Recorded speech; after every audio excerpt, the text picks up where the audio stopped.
Karena besok kalau kita dipanggil oleh Allah, kita butuh doa, butuh didoakan. Kalau anak kita lupa, mohon maaf, jangan ada anak yang lupa sama orang tua sudah meninggal. Anak-anak sekarang lupa sama orang tua yang masih hidup. Demi Allah, saya bertemu beberapa orang tua datang nangis seperti anak kecil di depan saya. Anaknya tidak diurus, tidak diperdulikan, bahkan keluar dari rumah tidak tahu kemana. Apa kira-kira perasaan kita?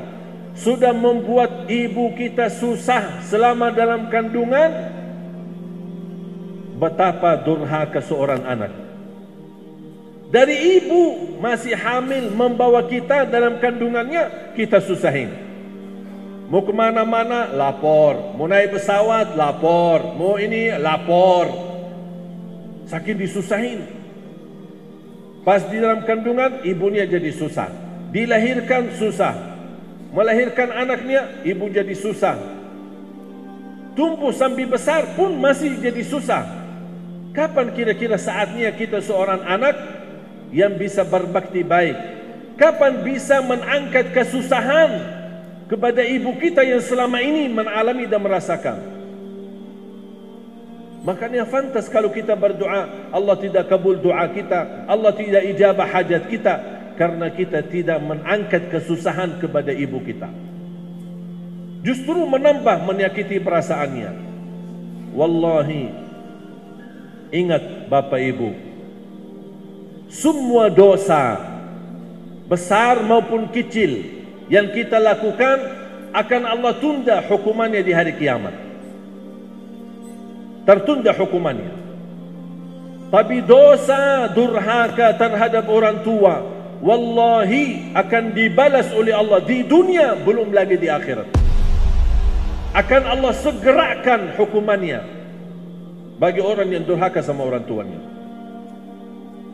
Menyakiti perasaannya saja barangkali dianggap biasa, tapi Allah menganggap itu luar biasa, besar. Faham gak di dalam Al-Quran Allah subhanahu wa ta'ala menyebutkan, fala taqul lahuma uffin wala tanharhuma wa qul lahuma qawlan karima. Jangan sekali-kali berkata kepada mereka uff. Apa arti uff bahasa Indonesia?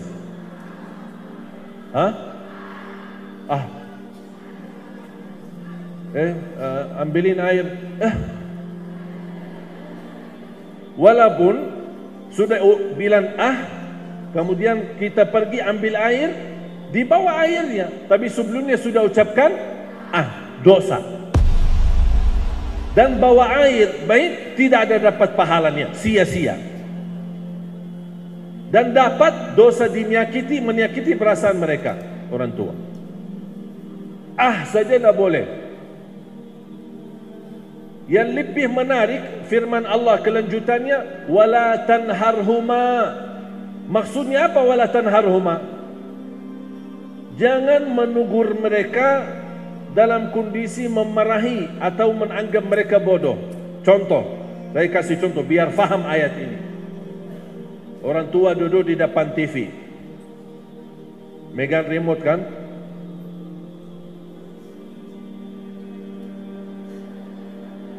Dia rubah-rubah, mau cari apa, isi apalah gitu, mungkin cari ceramah kah atau bukannya. Namanya orang tua, apalagi kalau sudah tua, suka main remote lah. Datang si anak, Ma, udah cukup.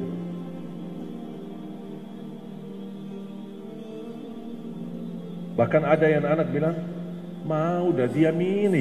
Mana remote-nya nih? Itu maksudnya wala tanharhuma. Mau nugur mereka saja tidak boleh seperti itu, dosa besar. Terus bagaimana kalau saya mau nugur mereka? Langsung begini aja, dengan cara wa qul lahuma qawlan karima. Berkatalah perkataan yang mulia. Ma, kenapa ma? Nih. Begini ma, begini. Amin. Ini suka nggak? Udah suka ya? Nih. Suka nggak? Suka. Nih. Nah. Udah. Sampai dia puas. Tapi kalau caranya, aduh ma, ini dari tadi main remote ini, main remote. Begini sudah, diamin aja, enggak usah megang remote, udah. Nah, itu namanya wala tanharhuma. Jangan menegur mereka dengan cara kasar. Itu dosa besar. Bapak ibu, ada enggak dosa besar dan kecil? Ada kan? Ada dosa besar. Kalau sama orang tua enggak ada kecil, semuanya besar. Hati-hati. Makanya yang sudah punya orang tua masih hidup, mohon jamaah sekalian, mohon ambillah keridhaan mereka. Bukan dari mulut mereka ridha, tapi benar-benar hati mereka ridha terhadap kita. Bagi orang tua yang sudah tidak ada, apakah pasti kita banyak salah? Pasti kita merasa banyak kekurangan. Ada enggak amalan yang buat saya bisa berbakti baik sama mereka? Mudah-mudahan dengan berbakti baik sesudah mereka meninggal, mudah-mudahan menutupi kekurangan saya. Ada enggak? Ada. Doa.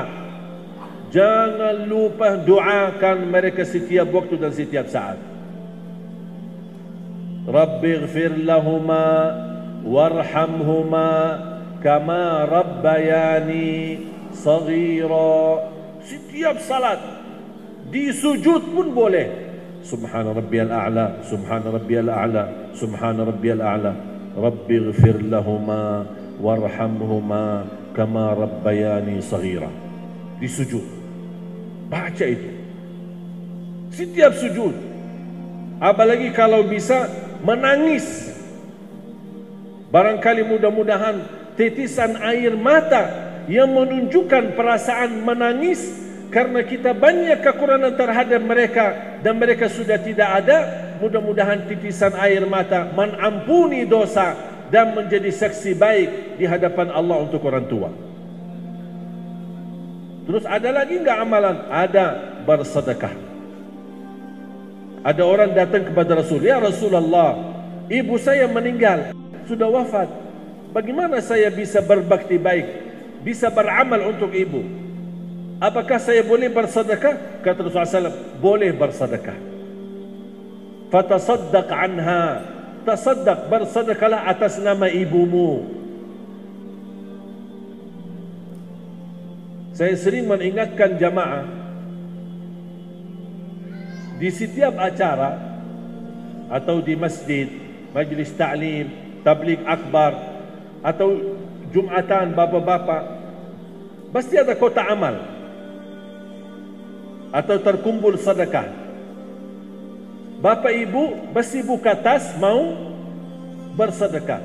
Sering saya ingatkan jamaah, setiap buka tas mau bersedekah, jangan lupa nawaitu, ya Allah, aku titipkan pahala sedekah ini untuk ibuku.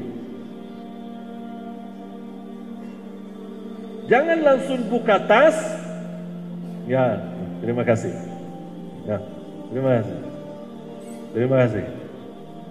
Lupa niatnya. Nanti terhitung sedekah itu hanya untuk diri kita.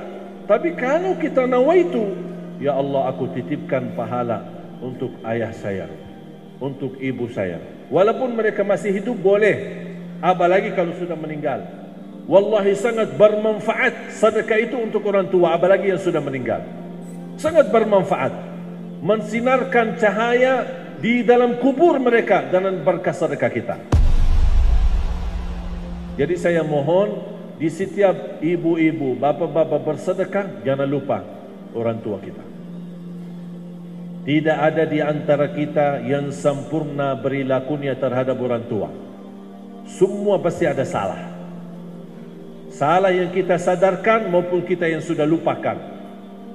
Makanya mohon jamaah sekalian, demi kebaikan, apalagi kalau mereka sudah tidak ada, mudah-mudahan dengan niat yang tulus, yang baik yang kita lakukan, mudah-mudahan menjadi bermanfaat untuk mereka dan juga bermanfaat menjadi saksi baik di hadapan Allah untuk kita. Ada satu guru saya ketika saya bertanya, bagaimana kita bisa balas kebaikan orang tua?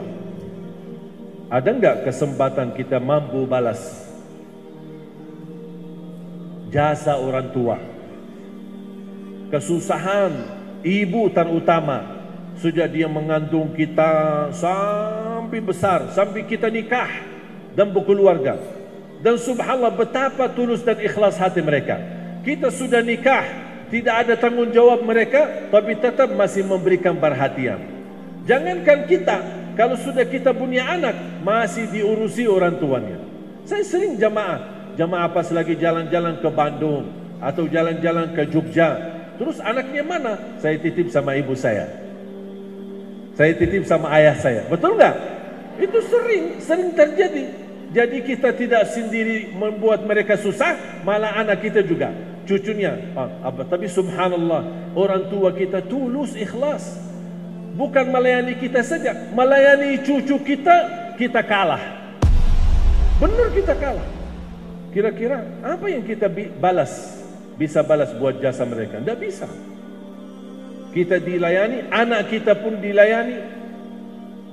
Bahkan subhanallah, kalau bapak ibu memperhatikan mereka, melayani anak kita yang menjadi cucu bagi mereka, tulus dan ikhlas, bahkan senang, merasa nikmat, bahagia. Makanya saya bertanya sama guru saya, kira-kira ada enggak kesempatan kita bisa membalas jasa orang tua, membalas kebaikan? Ketika saya bertanya, waktu itu guru saya duduk dan seperti menunduk kepalanya. Begitu saya bicara seperti ini, dia langsung berkata, mau balas kebaikan orang tua ya? Mau balas ya? Memang kamu bisa balas? Maaf guru, saya hanya ingin tahu kalau ada kesempatan kita bisa balas, ya kita pasti berupayalah. Begini, kalau kamu tulus, ikhlas dan bersedia untuk dikupas kulitnya sendiri, dikupas kulitnya, ada enggak? Bisa enggak? Mau enggak dikupas kulitnya? Kata beliau, kalau kamu ikhlas, bersedia untuk dikupas kulitnya dari ujung kepala, dari kepala sampai ujung kaki, dan kulit itu dikumpulkan, dijahit. Untuk apa? Bikin sandal untuk ibu kita, belum sedikit pun bisa balas. Maaf, bisa nggak terbayang? Bisa nggak terbayang? Kulit kita dikupas dan diikhlaskan untuk ibu kita, belum bisa membalas, belum bisa membalas.